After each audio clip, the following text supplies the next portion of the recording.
नमस्कार। खबर भारत के खास कार्यक्रम रिपोर्टर लाइव में आपका स्वागत है। मैं हूं आपके साथ प्रियंका। हम हर रोज अलग अलग जगह की तस्वीरें देखते हैं, अलग अलग जगह से तस्वीरें सीधे आपको दिखाते हैं। वहां पर दिन भर क्या कुछ गतिविधियां हैं उसकी जानकारी आप तक पहुंचाते हैं। इस कार्यक्रम के माध्यम से जो हमारे संवाददाता हैं सीधे लाइव जुड़ते हैं और अलग अलग क्षेत्रों से सीधी तस्वीरें आप तक पहुंचाते हैं। तो इसी क्रम में आज हम सबसे पहले बात करेंगे राजधानी भोपाल की और सीधे रुख करेंगे हम राजधानी भोपाल की ओर, जहां से हमारे साथ सीनियर रिपोर्टर प्रदीप तलरेजा हमारे साथ जुड़े हुए हैं। तो हम सीधे राजधानी की ओर रुख कर लेते हैं और प्रदीप से जान लेते हैं। प्रदीप, आज दिन भर की क्या कुछ गतिविधियां होंगी, कौन कौन से मुद्दे होंगे जो राजनीतिक गलियारों में हलचल होंगे? देखिए, पहले राजधानी भोपाल के राजनीतिक गलियारों से पहले हम बात कर लेते हैं मुख्यमंत्री शिवराज सिंह चौहान की, जो आज कुछ देर पहले ही इंदौर के लिए प्रस्थान उन्होंने किया है। इंदौर में कई बड़ी सौगातें जो है आज वो देने वाले हैं। सबसे पहले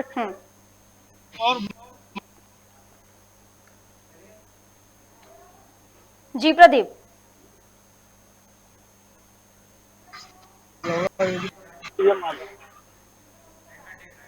चलिए हम बात कर रहे थे राजधानी भोपाल से। किसी तकनीकी कारण के चलते उनसे हमारा संपर्क नहीं हो पा रहा है। जल्द हम उनसे संपर्क करेंगे। हमारी टीम लगातार प्रयास कर रही है और जैसे ही संपर्क होगा हम भोपाल की तस्वीरें आपको दिखाएंगे। और इसी क्रम में हम सरदारपुर की ओर चलते हैं और सरदारपुर से आपको सीधी तस्वीरें दिखा देते हैं कि वहां पर क्या क्या गतिविधियां होंगी, कौन कौन से मुद्दे होंगे जिन पर की चर्चाएं होंगी। अगर हम राजनीति की बात करें तो राजनीति के क्षेत्र में किस तरह की तस्वीरें वहां से देखने को मिल रही हैं, मौसम कैसा बना हुआ है, स्कूलों की क्या स्थिति है, जिस तरीके से लगातार बरसात हो रही थी, बारिश के चलते क्या स्कूलों की हालत सही है या जर्जर हो चुके हैं, ये तमाम जानकारियां हम सरदारपुर से लेंगे। नरेंद्र हमारे साथ जुड़े हुए हैं, तो हम नरेंद्र की ओर रुख कर लेते हैं सरदारपुर और सरदारपुर से जान लेते हैं नरेंद्र किस तरह की तस्वीरें सरदारपुर में, कौन कौन सी गतिविधियां आज दिन भर की? जी प्रियंका जी, मैं बता देना चाहूंगा कि सरदारपुर तहसील में कुछ दिनों बाद यहाँ पर रिमझिम कल बारिश हुई थी। बारिश का दौर कल बहुत दिनों के बाद बारिश का दौर यहाँ पर आया था। हालांकि अगर फसलों की अगर बात की जाए तो फसलों में भी पानी की बहुत आवश्यकता है। अगर पानी अगर समय पर अगर नहीं गिरा है तो फसलें निश्चित ही किसानों की खराब हो सकती है। राजनीति की अगर बात की जाए तो राजनीति में अभी इस तरह की कोई हलचल यहाँ पर सरदारपुर तहसील में देखी नहीं जा रही है। जी प्रियंका। बिल्कुल नरेंद्र, जिस तरीके से आपने किसानों की बात की है कि बारिश को लेकर फिलहाल कोई समस्या नहीं है, इसके अलावा क्या कोई और समस्या है किसानों को, जैसे खाद की समस्या, ऐसी कई समस्याएं हैं, तो क्या इस तरह की कोई समस्या किसानों को? जी जी जी प्रियंका जी, किसानों की अगर बात की जाए, किसानों की फसलों में अभी कुछ बीमारी लग चुकी है। पीलापन होना, जैसे सोयाबीन में पीलापन होना एक बीमारी अभी आई है सोयाबीन में। किसान हमारे साथ, किसान भी हमसे थोड़ी सी चर्चा कर लेते हैं इस विषय में। अभी सोयाबीन जो फसल है, सोयाबीन की जो फसल है अभी किस प्रकार से है? सोयाबीन की फसल पहले वो बारिश कम होने के कारण अपन बोनी लेट कर पाए। उसके बाद में क्या हुआ, बोनी लेट हुई, फिर पानी गिरने लग गया लगातार गिरने लगने से पौधे की हाइट बन नहीं पाई। पौधे की हाइट नहीं बनने के कारण उसमें पहली समस्या तो हाइट नहीं बनी, फूल फल कम आए। उसमें कीटनाशक, खाद, उर्वरक वगैरह का ज्यादा बजट रहा, उसमें किसान की कमर टूट गई। उसके बाद में पानी खुलने के बाद में अचानक ऐसी बीमारी आई गर्मी के कारण, जिससे पूरी तरह से फसल नष्ट हो चुकी और पीलापन आ गया उसमें, फल वगैरह जो थे वो भी झड़ने लग गए। ये समस्या अगर पानी गिरता है, अगर पानी नहीं गिरता है तो कैसी स्थिति बननी? पानी अगर नहीं गिरता है तो किसान बेमौत मर जाएगा। उसकी परिस्थिति ऐसी बन जाएगी कि जितना बीज उसने जमीन में बोया वही पक पाए तो बड़े भाग वाला है। अच्छा, अभी बात की जाए और किसानों को क्या समस्या है, जैसे खाद वगैरह मिल रहा है या नहीं मिल रहा है टाइम? खाद वगैरह भी टाइम टू टाइम नहीं मिल पाता है। कीटनाशक पे देखो तो भाव खूब ज्यादा हो गए। सोयाबीन अभी पिछले वर्ष तो भाव ठीक था, बाकी इस बार तो 5,000 में मांग रहे हैं। अब क्या करेगा किसान इस परिस्थिति में? बिल्कुल नरेंद्र, और किसान जी जी जी जी प्रियंका, नरेंद्र उनसे ये भी जानने की कोशिश कीजिए कि जिस तरीके से प्रशासन की तरफ से क्या उन्हें बिजली के पर्याप्त मात्रा में मिल पा रही, जिस तरीके से सिंचाई के लिए बिजली की जरूरत पड़ती है, पानी की जरूरत पड़ती है, तो क्या सरकार की तरफ से, प्रशासन की तरफ से वो उन्हें पर्याप्त मात्रा में मिल नहीं पा रही? अब प्रशासन की तरफ से बिजली पर्याप्त मात्रा में मिल रही है या नहीं मिल रही है अभी किसानों को? फिलहाल तो बिल्कुल नहीं मिल रही। गांव की परिस्थिति ऐसी है कि पर 10 मिनट के अंदर बिजली बंद होती है, 1 घंटा बंद रहती है, 1 घंटा बंद होने के बाद में फिर आती है, फिर आधा घंटा चलती है, फिर 1 घंटा 2 घंटा बंद रहती है। बिजली की समस्या लगातार बनी और हुई है। लगातार बनी हुई है। जी जी और एक जगह ट्रांसफार्मर अगर जल गया है तो उसको निकालना करना उसमें भी बंद रहती है। जी जी प्रियंका जी, यहाँ पर बिजली की भी समस्या बनी हुई है, साथ ही अगर बात की जाए तो किसानों को खाद को लेकर भी एक समस्या बनी हुई है। इसके बाद अगर बात की जाए तो कीटनाशक की जो दवाइयां हैं उनको लेकर भी, भाव को भी लेकर एक बड़ी समस्या बनी हुई है यहाँ पर। बिल्कुल नरेंद्र, इतनी सारी समस्याएं हैं किसानों को, तो जो उच्च अधिकारी हैं जो इस विभाग में बैठे हुए हैं, क्या उनको इसकी जानकारी नहीं है? और अगर उनके संज्ञान में है तो फिर उनकी ये समस्याएं पूरी क्यों नहीं की जा रही हैं? क्या प्रशासन मौन बैठा हुआ है? क्या इतनी गहरी नींद में सोया हुआ है कि इन किसानों की समस्याएं, इनकी परेशानियां, इनका दुख उन्हें नजर नहीं आ रहा?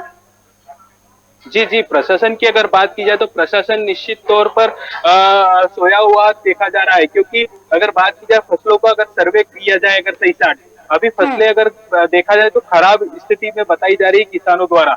अगर निश्चित तौर पर अगर इनका सर्वे होता है तो यह चीज सामने आ सकती है। बिल्कुल नरेंद्र, आपके साथ किसान बने हुए हैं, उनसे हम जानेंगे कि वो किस तरह की सरकार से मांग चाहते हैं, क्या चाहते हैं कि सरकार उनके लिए क्या करे। लेकिन इससे पहले हम भोपाल की ओर रुख कर लेते हैं, जहां से हमारे साथ प्रदीप बने हुए हैं। तो भोपाल की ओर रुख करेंगे और हम जानेंगे वहां से कि किस तरह की तस्वीरें वहां देखने को मिल रही है। प्रदीप, राजधानी भोपाल की अगर हम बात करें, मध्य प्रदेश की राजधानी है, अगर राजधानी की बात करें तो किस तरह की और तस्वीरें देख पा रहे हैं आप? देखिए, निश्चित तौर पर आज मध्य प्रदेश के लिए कई बड़े सौगातें जो है आज वो मिलने जा रही हैं, और कुछ सौगातें जो है वो मिल चुकी हैं। आज मुख्यमंत्री शिवराज सिंह चौहान इंदौर अभी कुछ देर पहले ही इंदौर निकले हैं। वहां पर कई कार्यक्रमों में हिस्सा लेंगे। सबसे पहले जब इंदौर वो पहुंचेंगे तो initiative for modern and culture की जो ट्रेनिंग प्रोग्राम है वो उसमें शिरकत करेंगे। इसके बाद प्रधानमंत्री स्वनिधि और मुख्यमंत्री स्वनिधि के जो हितग्राही हैं उनसे वो संवाद करते नजर आएंगे। इसके बाद जो है वो इंदौर विकास प्राधिकरण के द्वारा जो फ्लाईओवर बनाए जाना है उसको लेकर भी वो उसका वो शुभारंभ करेंगे, उसका भूमि पूजन वो करते हुए नजर आएंगे। साथ साथ सबसे बड़ी चीज है कि जिस प्रकार से हमने देखा है कि लगातार मुख्यमंत्री शिवराज सिंह चौहान समीक्षाएं बैठक कर रहे हैं। आज उनकी सबसे बड़ी समीक्षा उन्हीं के गृह क्षेत्र बुधनी की होगी, जिसमें खुद स्वास्थ्य को लेकर तमाम जो चीजें हैं उसको लेकर वो चर्चा करते हुए नजर आएंगे, जिसमें खुद स्वास्थ्य मंत्री प्रभुराम चौधरी जुड़ेंगे। इसके बाद वो खनिज विभाग की बड़ी बैठक जो है आज वो लेने वाले हैं। खनिज विभाग में किस प्रकार से दिक्कतें आ रही है, क्या परेशानी आए, अब क्या उनमें समीक्षाएं और करनी बाकी है, उसको किस प्रकार से और मजबूत बनाना है, उसको लेकर की बात करते हुए नजर आएंगे। लेकिन देखिए, सबसे बड़ा आज जिस प्रकार से एक ये कहा जा सकता है, उन नौनिहालों को कहीं ना कहीं सरकार ने छूट देने की जो फैसला है वो जरूर किया है। देखिए, आज तमाम जो बैठकें हुई हैं, बैठकों के बाद कुछ निष्कर्ष जरूर निकाले गए, जिसमें प्रदेश में स्कूल के बच्चों की जो पॉलिसी की बात हम कर रहे थे, लगातार खबर भारत ने इस खबर को भी दिखाया था कि बच्चों पर जिस प्रकार से बोझ है, कहीं ना कहीं वो बोझ जरूर देखा जा रहा है उनके कंधों पर। देखिए, नौनिहाल है, पढ़ने लिखने की उम्र है, और लेकिन अभी से जो उनके स्कूलों का वजन, जो स्कूल के बैग का वजन है वो उनके वजन के लगभग बराबर के आसपास आके खड़ा हुआ था। उसको लेकर के कई दिशा निर्देश जो है वो जारी कर दिए गए हैं। अब अगर स्कूलों की अगर हम बात करें तो जो ये पॉलिसी बनाई गई है उसमें पॉलिसी में कई तमाम जो चीजें हैं वो जरूर कही गई हैं। इसमें जो अगर हम बात करें कि पहली से लेकर जो छात्र हैं उनको वजन जो है वो 1.1 किलो से लेकर के 2.2 किलो तक का उनका जो स्कूल बैग का वजन है वो रहेगा। ऐसे ही तमाम जो 10वीं तक के छात्र छात्रा है उनके लिए कहीं ना कहीं बड़ी सौगात जो है आज वो मिली है। लेकिन वहीं अगर दूसरी अगर हम बात करें तो मध्य प्रदेश के अंदर MBBS और इंजीनियरिंग को लेकर जो हिंदी माध्यम में पाठ्यक्रम की जो बात हुई थी, अब उसमें कहीं ना कहीं तेजी देखी जा रही है। उस पर सरकार एक्शन में आने वाली है। तमाम जो उसको लेकर आज जो बैठकें हैं वो आज CM हाउस में होंगी। इसमें उच्च शिक्षा मंत्री रहेंगे, साथ साथ जो स्कूल शिक्षा मंत्री है इंद्र सिंह परमार वो भी इस बैठक में शामिल होंगे। और आने वाले समय में किस प्रकार का पाठ्यक्रम मध्य प्रदेश में होगा, वो चाहे MBBS को लेकर के हो और वो चाहे इंजीनियरिंग के छात्रों को हो, लेकिन साथ साथ जो अच्छे स्कूल है या NCERT के जो स्कूल है वहां पर किस प्रकार के दिशा निर्देश रहेंगे, ये भी आज बैठक में निर्णय लिया जाएगा। लेकिन देखिए, सबसे बड़ा दिन आज जरूर कहा जा सकता है मध्य प्रदेश के लिए, जहां आज जिस प्रकार से हमने देखा कि मुख्यमंत्री हमेशा संवेदनशीलता के लिए जाने जाते हैं, आज कहीं ना कहीं वो संवेदनशीलता जो है वो जरूर देखने में आई है। मध्य प्रदेश के इतिहास में पहली बार ये कानून बनने जा रहा है कि जो मध्य प्रदेश के गंभीर आरोपी हैं, जो जेल में बंद हैं, अभी तक उनकी सजा जो है वो अधिकतम 14 वर्ष की होती थी 2012 के अधिनियम की अगर तहत हम बात करें, लेकिन अब ऐसे लोगों को अंतिम सांस तक जेल में रहने के आदेश जो है वो प्रस्ताव अब जो है बनाने की तैयारी कर रही है सरकार। अब यकीनन जो लोग महिलाओं के साथ अत्याचार करते हैं या 2 से अधिक हत्याओं में वो संलिप्त है या अन्य जो विदेशी मुद्रा के मामले में संलिप्त है या अन्य ऐसे कुछ गंभीर आरोपों के मामले में कहीं ना कहीं संलिप्त है, ऐसे लोगों को अंतिम सांस तक अब जेल में रहने के आदेश जो है वो मध्य प्रदेश सरकार जल्द ही दे सकती है। ये आज दिन भर की सबसे बड़ी खबर जो रहेगी वो ये रहेगी। लेकिन अगर दूसरी ओर हम बात अगर करें तो मध्य प्रदेश में कांग्रेस जो है वो भारत जोड़ो अभियान के तहत काम करने जा रही है, जिसमें जो लगभग जो ये पूरा 3500 किलोमीटर का जो दायरा है वो कन्याकुमारी से लेकर कश्मीर तक लेकर लगा हुआ है। उसको लेकर के सियासी गलियारों में हलचल जरूर देखी जा रही है, लेकिन कांग्रेस के ऊपर बीजेपी लगातार हमलावर जरूर बनी हुई है। सबसे बड़ी बात है कि मध्य प्रदेश में 2018 में जिस प्रकार विधानसभा के चुनाव हुए थे और विधानसभा चुनाव के दौरान कांग्रेस किस प्रकार सत्ता में आई थी, कि सबसे कोई बात छुपी नहीं है। अब आदिवासियों को एक बार फिर से बीजेपी लगातार फोकस कर रही है। जिन क्षेत्रों में सबसे ज्यादा बीजेपी जो आदिवासी क्षेत्र के जो लोग हैं, आदिवासी जो लोग वहां पर रहते हैं, उनमें कहीं ना कहीं उनको फोकस करने के लिए अब प्रदेश की सरकार हो, चाहे सत्ता हो, चाहे संगठन हो, लगातार इस पर काम जरूर करते नजर आ रहे हैं। वहीं अगर दूसरी ओर अगर हम कांग्रेस की अगर बात करें तो अब कांग्रेस ने अपनी रणनीति में कहीं ना कहीं बदलाव जरूर किया है। जहां आदिवासी को वोट बैंक के सहारे वो काम कर ही रही है। दूसरा, जो भारत जोड़ो यात्रा है उसमें महिलाओं की भी एंट्री अब कहीं ना कहीं शुरू कर दी गई है। महिलाएं जो हैं वो प्रत्येक घरों में जाएंगी और प्रत्येक घरों में जो महिलाएं हैं या पुरुष हैं, जो बढ़ती महंगाई की अगर बात करें, बेरोजगारी की बात करें, भ्रष्टाचार की बात करें, ऐसे कई तमाम मुद्दों को लेकर एक प्रपत्र तैयार करने वाली वो प्रपत्र पूरा जो है वो तैयार होकर प्रदेश कार्यालय पहुंचेगा। प्रदेश कार्यालय से इस पत्र को कंप्लीट करके AICC भेजा जाएगा, जहां आने वाले 2023 के विधानसभा में कहीं ना कहीं कांग्रेस को एक बड़ी मदद जो है वो मिलती हुई नजर आएगी जरूर। लेकिन इन तमाम अगर चीजों को देखा जाए तो मध्य प्रदेश में एक सबसे बड़ी चीज ये देखी जा रही है कि जो फिलहाल अभी निकाय के चुनाव हुए हैं, उसके बाद जो आज नतीजे निकल के आए तो कहीं ना कहीं दोनों ही राजनीतिक दल के जो राजनीतिक जो गलियारों में कहीं ना कहीं इस बात को हलचल जरूर देखी जा रही है कि मध्य प्रदेश में 2023 के विधानसभा चुनाव के पहले जो सरगर्मियां हैं वो इस बात का इशारा जरूर कर रही कि आने वाले समय में जो चुनाव मध्य प्रदेश के अंदर होंगे उसको लेकर कोई भी कसर छोड़ना नहीं चाहती है दोनों ही राजनीतिक दल। बिल्कुल प्रदीप, बने रहिए आप हमारे साथ। ये हम आपको राजधानी भोपाल से खबर दिखा रहे थे, जहां पर अगर हम शिक्षा की बात करें तो शिक्षा को लेकर भी कई कदम उठाए जा रहे हैं। अगर हम बेरोजगारी की बात करें तो बेरोजगारी का मुद्दा भी गरमाया हुआ है। फिर चाहे वो पक्ष हो या विपक्ष हो, दोनों का आरोप प्रत्यारोप देखा जाए तो एक दूसरे पर जारी है। चाहे वो कर्मचारियों के रिटायरमेंट की बात हो या फिर जो भारत जोड़ो आंदोलन है, सभी को लेकर सियासी गलियारों में हलचल देखने को मिल रही है। कई ऐसे मुद्दे हैं जिसको लेकर प्रशासन कदम उठा रही है। चलिए इसी के साथ अब हम रुक कर लेते हैं गाडरवारा की ओर और वहां से तस्वीरें देख लेते हैं कि वहां पर किस तरह की तस्वीरें हैं, कौन कौन से आज मुद्दे होंगे, कौन कौन सी दिन भर की गतिविधियां होंगी। विनोद से जान लेते हैं। विनोद, अगर हम गाडरवारा की बात करें तो वहां पर कौन कौन से वो मुद्दे हैं जो आज विशेष रूप से जिन पर फोकस होगा, जिनकी चर्चाएं आज होंगी, क्या कुछ गतिविधियां?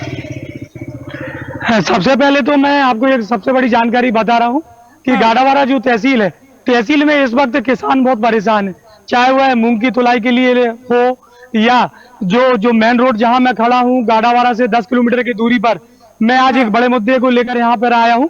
यहाँ ये पूरे लोग ग्रामीण जन जो खड़े हैं, किसान भी हैं और गैर राजनीतिक नागरिक भी हैं, इनके द्वारा एक बड़ा यहाँ पर आंदोलन 6 तारीख में किया जा रहा है, जिसके लिए घर घर जाकर एक बड़ी तैयारी की जा रही है। एसडीएम श्रेष्ठी जयंत देशमुख को यहाँ पर जो ये रोड जो मेन रोड है, बारिया रोड, गाडावारा जमाड़ा और बारिया रोड कहलाती है, इस रोड पर चाहे स्कूली बच्चे हो, चाहे शिक्षक हो, चाहे किसान हो, चाहे महिलाएं हो, स्वास्थ्य को लेकर भी जो डिलीवरी होती है, महिलाएं आना जाना करती है, बहुत परेशानी यहाँ पर देखी जा रही है। इसको लेकर किसान एक बड़ी तैयारी आज कर रहे हैं। 6 तारीख में हुआ गाड़ावाड़ा जो एसडीएम है उनको ज्ञापन देंगे बड़ी तैयारी के साथ।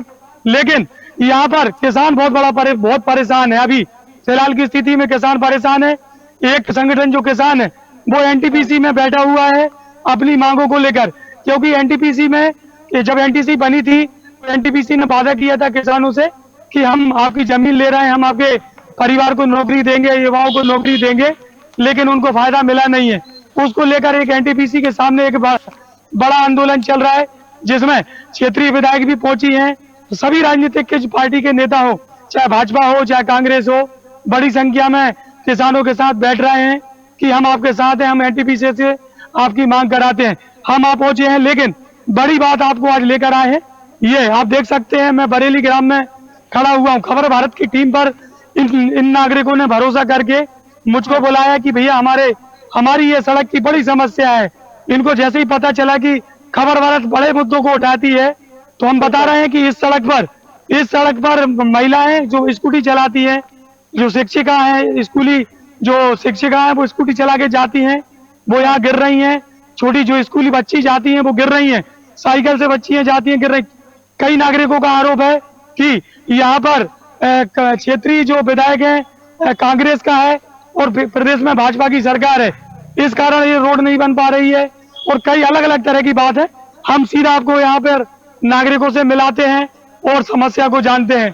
तो क्या नाम है भैया आपका? रामाधार कौरव। रमाधार भैया, क्या समस्या है आपके क्षेत्र की? रोड की है। और रोड की समस्या है, कैसी समस्या आई है? यहाँ पे गड्ढा ज्यादा हो गया, स्कूली बच्चों में बड़ी परेशानी हो रही है। बहुत परेशानी हो रही है। और ये आंदोलन की तैयारी चल रही है? 6 तारीख की आंदोलन की तैयारी। 6 तारीख की आंदोलन की तैयारी चल रही है।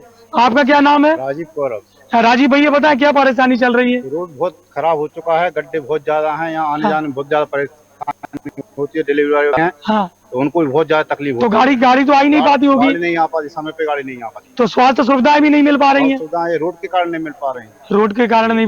तो क्षेत्रीय विधायक से आपने मांग नहीं रखी? मांग रखी थी, लेकिन क्या करें, नहीं हो पा रही है। क्षेत्रीय जो सांसद है जो उनसे सांसद जी से भी बात की थी, लेकिन राजनीति कोई नहीं सुन रहा है, नहीं हो पा रहा, कोई नहीं सुनवाई हो रही। तो आप देख सकते हैं कि आज यहाँ पर बहुत बड़ी तैयारी चल रही है।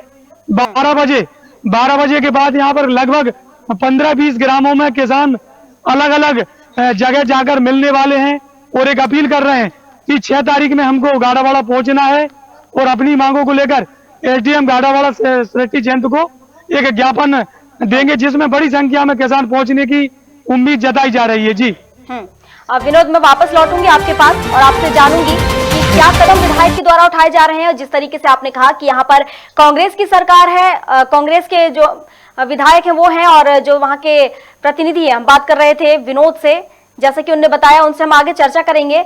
जिस तरीके से बता रहे थे कई समस्याएं हैं गाडरवारा में, चाहे रोड की हो चाहे किसानों की हो, कई प्रकार की समस्याएं हैं, उनसे भी जानेंगे। जिस तरीके से वहां के लोगों ने विधायक से जाकर मांग भी की है, लेकिन इसके बाद भी उनकी समस्याएं जस की तस बनी हुई हैं। हम वहां पर जाएंगे, लौटेंगे और उनसे बात करेंगे, लेकिन इससे पहले हम नरसिंहपुर की ओर रुख कर लेते हैं। वहां से भी मनोज नोरिया हमारे साथ जुड़े हुए हैं, तो हम मनोज से जान लेते हैं कि नरसिंहपुर में किस तरह की तस्वीरें हैं। तो सीधे चलते हैं नरसिंहपुर। मनोज, वहां पर किस तरह की तस्वीरें आप देख पा रहे हैं? अगर हम दिन भर की बात करें तो कौन कौन सी वो गतिविधियां होंगी जो आज दिन भर देखने को मिलेंगी? मैं प्रियंका जी, मैं आपको बता दूं कि नरसिंहपुर में मुख्य जो समस्याएं अभी चल रही हैं वो स्वास्थ्य सुविधाओं को लेकर चल रही हैं। यहाँ पर जो स्वास्थ्य की हॉस्पिटल है नरसिंहपुर में, वहाँ पर जो है आसपास के जिलों से नरसिंहपुर के तमाम जो है तमाम जो लोग हैं वहाँ पर अपना स्वास्थ्य सुविधा पाने के लिए वहाँ पर आते हैं, पर वहाँ पर जो डॉक्टर हैं वो या तो फिर वहाँ पर उपलब्ध नहीं रहते या फिर वहाँ पर उपलब्ध होते हैं, जो उपलब्ध रहते भी हैं तो वो अपने जिम्मेदारियों को पल्ला झाड़ते हुए वहाँ पर जो गंभीर रूप से जो मरीज आते हैं, लगातार ये देखा जाता है जो गंभीर रूप से जो मरीज आते हैं तो वहाँ पर उनको तुरंत देखने के बाद वहाँ बड़ी शहरों की तरफ जो है रिफर कर दिया जाता है। और यहाँ पर जो स्वास्थ्य सुविधा के नाम पर बड़ी बड़ी जो मशीनें हैं, अन्य प्रकार की सब सुविधाएं हैं, पर उन सुविधाएं जो है महीनों से जो है वो खराब पड़ी रहती, पर उनको सुधार कार्य या अन्य जो उनका मेंटेनेंस है वो नहीं किया जाता। इसलिए नरसिंहपुर के जो बीमार जो व्यक्ति होते हैं या जिनको स्वास्थ्य लाभ मिलना चाहिए, उन व्यक्ति को स्वास्थ्य लाभ नहीं मिल पाता। इसी कड़ी में मैं आपको बता दूं कि नरसिंहपुर ये कह सकते हैं मनोज कि वहाँ पर अव्यवस्थाओं का अंबार लगा हुआ है। जी इसी मैं नरसिंहपुर में जो है राव प्रताप सिंह जी है उनकी बिल्कुल जी मनोज, जिस तरीके से भी आपने बताया कि वहां पर किस तरह से अव्यवस्थाएं हैं, अगर हम बात करें डॉक्टरों की, जो डॉक्टर इलाज करते हैं, डॉक्टरों को जैसा कि भगवान कहा जाता है, तो क्या वो डॉक्टर समय पर वहां पर पहुंच जाते हैं? क्या जब इलाज के समय अगर हम बात करें ड्यूटी डॉक्टर की, तो वो क्या अपने ड्यूटी के दौरान वहां पर मौजूद रहते हैं या फिर यहाँ पर भी मनमानी देखने को मिलती है? लगातार शासकीय हॉस्पिटल जिला चिकित्सालय में ये देखने में आता है कि डॉक्टर है लगातार मनमानी करते हैं। वहां पर जो है कि एक तो समय पर जो है हॉस्पिटल नहीं पहुंचते और वहां पर जो पेशेंट आते हैं पेशेंट को भी उतने अच्छे से जो है सुविधा नहीं मिल पाती। घंटों जो है पेशेंट पहले तो वो जैसे ही आते हैं तो पर्ची की लाइन में लग जाते हैं पर्ची कटवाने के बाद जब वहां पर पहुंचते हैं तो उसका डॉक्टर के पास जो है वो लाइन में लग जाते हैं और फिर जाके जैसे तैसे पहुंचते भी तो डॉक्टर जो है अपने जिम्मेदारी निभाते हुए या फिर ये कहें कि जो पेशेंट है उनको बहुत तरीके से वहां पर सुविधा नहीं मिल पाती, गंदगी का मार रहता है। और यहाँ पर जो प्राइवेट हॉस्पिटल है जिसकी अभी लगातार चर्चा चल रही है, नरसिंहपुर सांसद राव उदय प्रताप सिंह के बेटे हैं, उनकी जो हॉस्पिटल है लक्ष्मी नारायण हॉस्पिटल, उनके ऊपर भी अभी आरोप लगे थे कि वहां पर एक मृत जो है महिला उसका मतलब एक जो मृत महिला थी, परिवारजनों का आरोप था कि वो महिला की मृत्यु हो गई, उसके बाद भी हॉस्पिटल प्रबंधन जो है उनका इलाज कर रहा है। इस संबंध में जो हमने वहाँ के डॉक्टर हैं राव अमन प्रताप सिंह जी जो डॉक्टर हैं वहाँ के, जब हमने उनसे इस संबंध में जानकारी ली तो उन्होंने बताया कि जो महिला है उसकी मौत अभी नहीं हुई है, वो वेंटिलेटर पे है, उसकी हार्ट बीट चालू है। वो जो आरोप लगे थे, गंभीर आरोप लगे थे कि लाखों रुपए जो है उनके परिजनों से लिए गए हैं, तब उन्होंने बताया था कि हमारे पास जो बिल है, जो हॉस्पिटल का जो बिल था वो 12,700 रुपए का था और जो दवाइयों का बिल था वो 17,000 रुपए करीब था। परिजन उन्होंने आरोप लगाए थे कि लाखों रुपए उन्होंने से ले लिए गए हैं और महिला की जो है मृत्यु होने के बाद भी इलाज कर रहे हैं। ये जो है ये मुद्दा नरसिंहपुर सबसे ज्यादा हर व्यक्ति के जहन में रहे। बिल्कुल मनोज, जिस तरीके से आपने बताया, बड़ी लापरवाही है ये डॉक्टरों की। और क्या अगर हम बात करें उच्च अधिकारियों की, तो जो उस विभाग में बैठे उच्च अधिकारी हैं, बड़े अधिकारी हैं, क्या उनके संज्ञान में है ये मामला? और अगर उनके संज्ञान में है तो किस तरह का एक्शन उनके द्वारा लिया गया और क्या किसी प्रकार का कोई रिएक्शन उनकी तरफ से आया इस पूरे मामले को लेकर? इस पूरे मामले को लेकर मैं ये बता दूं कि परिजनों ने पहले तो यह है कि इनकी जो शिकायत है पुलिस को 2-3 दिन बाद की है, जब दो दिन बाद पुलिस को एक ज्ञापन सौंपा गया। इसकी एफआईआर जो है परिजनों ने तुरंत नहीं की गई थी और स्वास्थ्य विभाग में या सीएमएच चूंकि यहाँ पर इसी कोई लिखित शिकायत नहीं है, इस कारण से इस मामले में कोई भी प्रकार की जांच होना अभी संभव नहीं है। हालांकि इस संबंध में आगे पुलिस जो अधिकारियों से जानने की प्रयास किया था, पर वो क्या है उस समय वो मौजूद नहीं थे, इस कारण से हमारी बात नहीं पाई। और तो आज हम फिर दोबारा उनसे जानने की कोशिश करेंगे। आज और दूसरा मुद्दा मैं ये बता दूं कि नरसिंहपुर में शराब दुकान को लेकर कुछ लोग जो है वो नरसिंहपुर में धरने पर बैठे हुए हैं। नरसिंहपुर में एक शराब दुकान, इतवारी बाजार के पास एक शराब दुकान है जो शहर के बीचों बीच और राजीव पार्क है वहाँ के घरों के पास में। जी मनोज, मैं आपको बीच में रोकूंगी, मैं वापस लौटूंगी आपके पास, उसके बाद मैं आपसे शराब पर लेकर बात करूंगी कि किस तरह का प्रदर्शन उनके द्वारा किया जाएगा, किस तरह का विरोध किया जा रहा है। शराब से जुड़ी तमाम जानकारी मैं आपसे लूंगी, लेकिन इससे पहले गाडरवारा की ओर रुख कर लेती हूं मैं। वहां से विनोद हमारे साथ जुड़े हुए हैं। हमने ये तस्वीर अभी देखी नरसिंहपुर से कि किस तरीके से स्वास्थ्य व्यवस्थाएं अगर देखा जाए तो वहां पर बिल्कुल नहीं वंचित है स्वास्थ्य व्यवस्थाओं से वहां के लोग। और अगर हम अस्पताल की बात करें तो वहां के अस्पताल में अव्यवस्थाओं का अंबार लगा हुआ है, प्रशासन भी मौन है। और सीधे हम रुक कर लेते हैं गाडरवारा की ओर, वहां से जान लेते हैं कि किस तरह की तस्वीरें हमारे साथ अभी जुड़े हुए थे विनोद, जिन्होंने बताया किस तरह की समस्याएं हैं वहां पर लोगों को। तो सीधे चलते हैं गाडरवारा और विनोद से जान लेते हैं। विनोद, जिस तरह आप तस्वीरें दिखा रहे थे, आपने बताया जिस तरीके से कि यहाँ पर कांग्रेस के विधायक हैं और अगर बात करें केंद्र की तो वहां पर बीजेपी की सरकार है, तो क्या मतभेद के चलते यहाँ पर विकास नहीं हो पा रहा है? सबसे पहले मैं आपको बताना चाह रहा था कि किसान होते हैं जी, वो उनके लिए चाहे भाजपा हो चाहे कांग्रेस हो, हाँ, उनके लिए एक समान होते हैं। नेता एक समान होते हैं, लेकिन कहीं ना कहीं एक बड़ी लापरवाही चल रही है। चाहे हम साइंखेड़ा की कृषि मंडी देखें, कृषि मंत्री श्री कमल पटेल बड़े उत्साह पूर्वक साइंखेड़ा की कृषि मंडी चालू कर देते हैं। वहां पर क्षेत्रीय विधायक सुनीता पटेल को नहीं बुलाया जाता है क्योंकि वो कांग्रेस की विधायक है। वहां कृषि मंत्री अपना शुभारंभ करके चले जाते हैं, लेकिन वह मंडी आज तक चालू नहीं हुई, पहली बात। दूसरी बात, यहाँ ये पूरे होशंगाबाद क्षेत्र के सांसद राव उदय प्रताप सिंह हमेशा किसान हितैषी नेता कहलाते हैं, सांसद वो कहलाते हैं। उनकी पहल से भी आज तक किसानों का बड़ा भला नहीं हो पा रहा है। तो तीसरी बात कांग्रेस की विधायक सभी राजनीतिक पार्टी के नेता हैं, सभी से किसान अपील करते हैं कि किसानों को फायदा हो। किसान अपना अनाज तुलाने के लिए अभी मूंग तुलाई चल रही है, कई किसानों के पंजीयन फेल हो गए हैं। साइकिल क्षेत्र में पंजीयन केंद्र बनना था, वहां पंजीयन केंद्र बन नहीं पाया। 40 किलोमीटर 30 किलोमीटर मूंग तुलाई केंद्र के लिए किसान आ रहे हैं अपनी मूंग तुलाई के लिए। पहली बात, अब मैं आपको ये भी बताना चाह रहा था, किसान उसमें भी बहुत परेशान है। और हमारे प्रदेश के मुख्यमंत्री शिवराज सिंह जी चौहान, जो कि एक कृषि बेटा कहलाते हैं, कृषियों का हमेशा भला करने वाले नेता कहलाते हैं, लेकिन जमीनी सच्चाई अभी अगर देखी जाए तो एनटीपीसी गाड़ावाड़ा में अपन देख सकते हैं किसान धरने पर बैठे हैं। दूसरी बात, मैं गाड़ावाड़ा जमाड़ा और ये बारिया रोड आप देख सकते हैं, बड़ी संख्या में किसान यहाँ पर मेरे साथ खड़े हुए हैं। इनने खबर भारत की टीम पर भरोसा करते हुए हमको फोन लगाया कि हमारी बड़ी समस्या है। आप देख सकते हैं इनकी समस्या चल रही है। लगभग 4-5 हजार किसान इकट्ठे होने वाले हैं और 6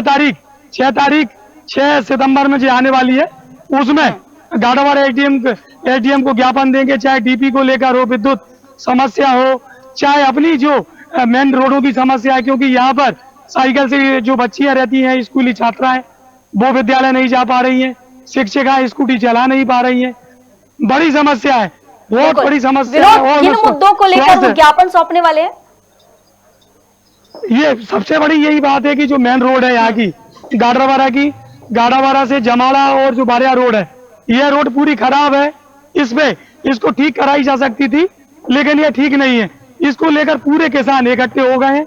इन्होंने कहा है कि हमको किसी नेता से मतलब नहीं है, सभी गैर राजनीतिक नेता और नागरिक इकट्ठे होकर एक बड़ी संख्या में लगभग 3-4 हजार किसान इकट्ठे होने वाले हैं और 6 तारीख में एडीएम कार्यालय गाड़ावाड़ा पहुंचकर यह ज्ञापन देंगे।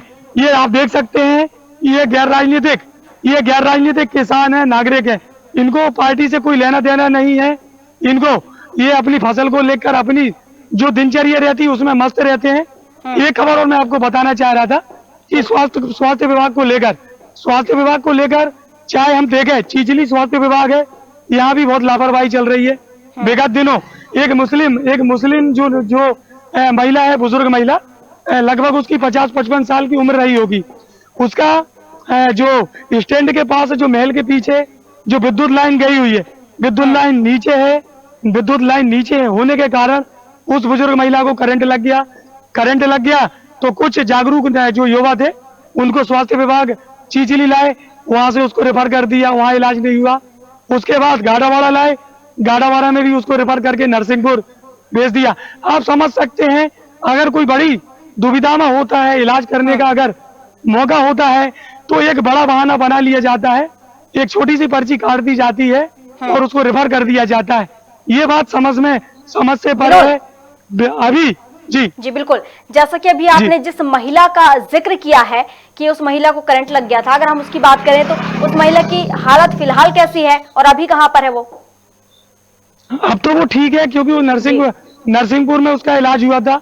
नरसिंहपुर से वो चिचली आई थी, मुस्लिम महिला थी, वो बुजुर्ग मुस्लिम महिला थी, 65 साल की उम्र थी।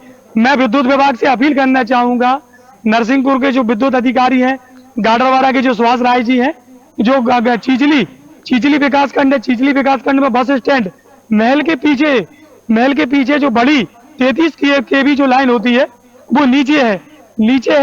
विद्युत महिला बकरी चराने गई थी तो उस महिला को करंट ने खींच लिया था।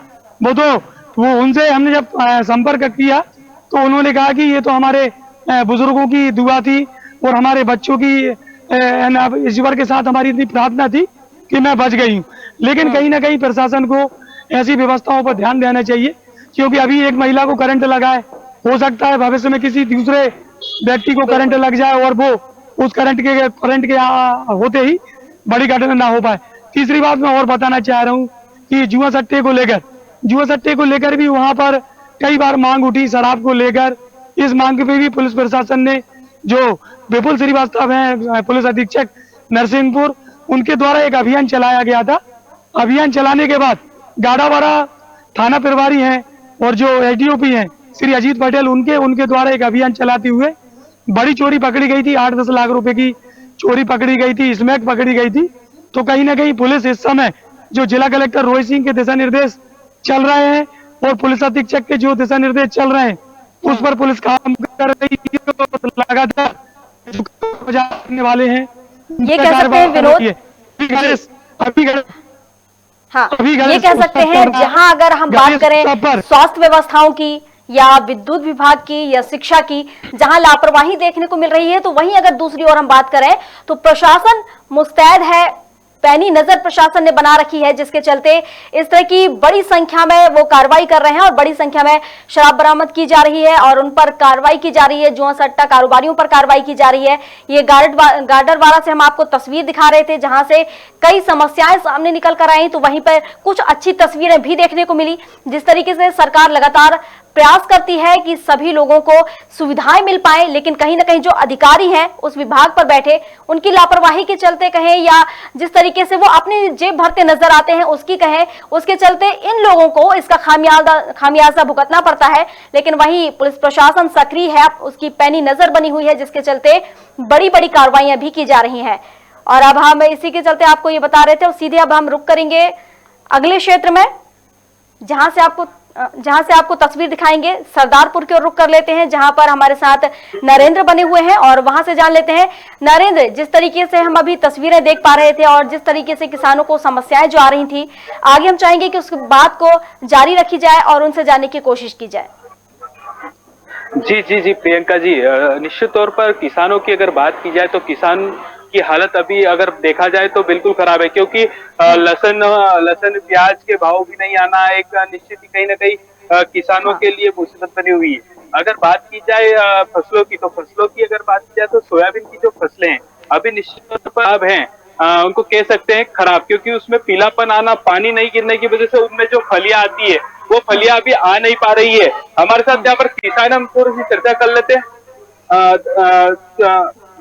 जो फसल है अभी किस प्रकार से फसल है? फसल अभी पानी की अति आवश्यकता है, तो अगर पानी नहीं आया तो एक तरह से सूखाग्रस्त हो जाएगी। नहीं, अभी जैसे और पानी, अभी भी जैसे पानी नहीं होने की वजह से वो कर फूल सूख रहे हैं, और ऐसी स्थिति में अगर फूल ही सूख जाएंगे तो फसल उत्पादन ही नहीं आ पाएगा। प्याज लहसुन की अगर बात की जाए, प्याज लहसुन की बात करें तो प्याज लहसुन में तो किसानों को उनके लागत मूल्य भी नहीं निकल पा रही। मंडी में प्याज मुश्किल से 5 रुपए 4 रुपए बिक रहा है और लहसुन 2 रुपया 3 रुपया 1.5 रुपये में बिक रही। ऐसी स्थिति में प्याज की लागत करीब किसान को आती 11 से 12 रुपए किलो, और आज की तारीख में 5 रुपए, मतलब शुद्ध 6 रुपए का घाटा किसान उठा रहा है। और इसमें जो है सरकार को किसान हित में कोई कदम उठाना चाहिए, इनके आयात निर्यात नीति पे बिल्कुल सुधार करना चाहिए।